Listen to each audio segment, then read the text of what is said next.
یہ جانے والے جس تیزی کے ساتھ ہم سے جدا ہو رہے ہیں، ہمارے لیے سبق یہ ہے کہ زندگی بہت مختصر ہے، اور ہمیں بھی اپنی مختصر زندگی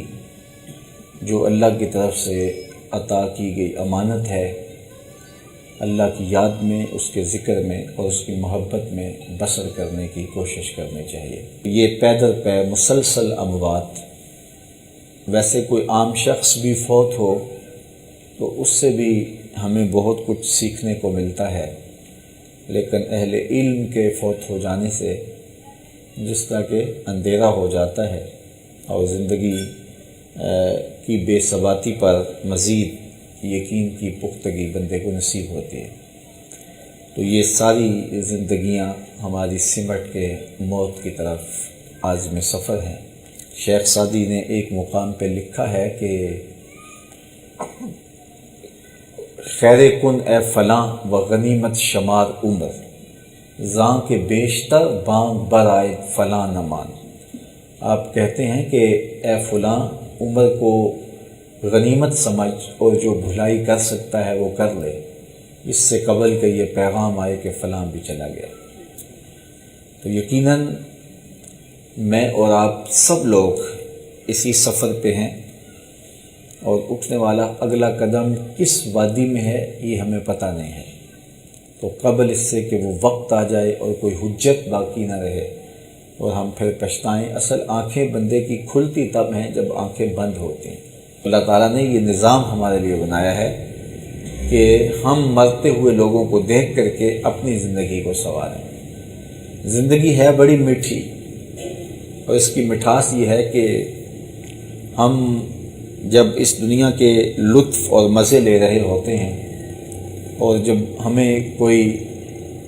تکلیف نہیں ہوتی ہے تو ہم بالکل اس دنیا کے اندر مگن ہو جاتے ہیں، لیکن اللہ تعالیٰ کبھی بیماری کے ذریعے،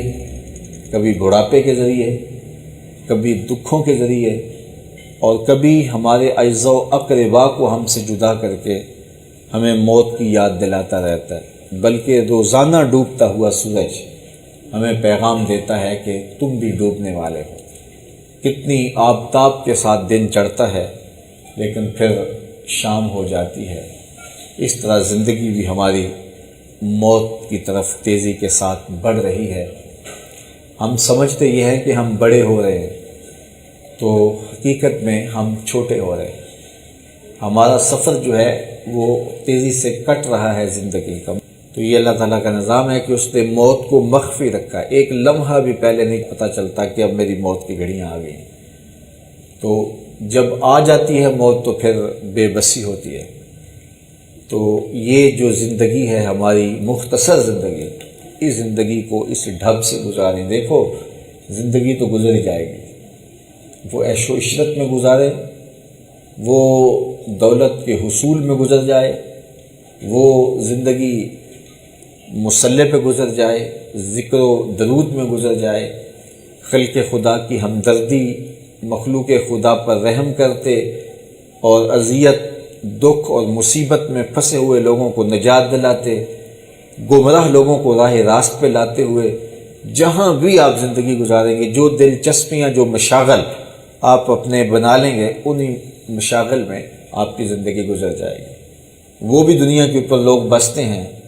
کہ جو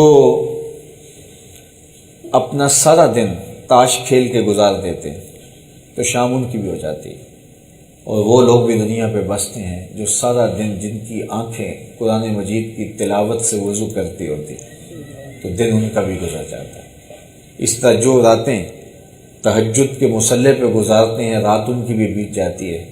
اور جو نائٹ کلب میں رات گزارتے ہیں، رات ان کی بھی بسر ہو جاتی ہے۔ تو یہ فیصلہ میرا میرے ہاتھ ہے، آپ کا آپ کے ہاتھ ہے کہ ہم نے اس مختصر زندگی کے سفر کو کیسے کاٹنا ہے۔ ہم نے عیش و عشرت میں زندگی گزارنی ہے، یا کہ زندگی کو اللہ اس کے رسول کی رضا کے مطابق بسر کرنا ہے۔ جس تک پیغام حق پہنچا ہی نہیں ہے، جس نے کوئی اچھا ماحول پایا ہی نہیں،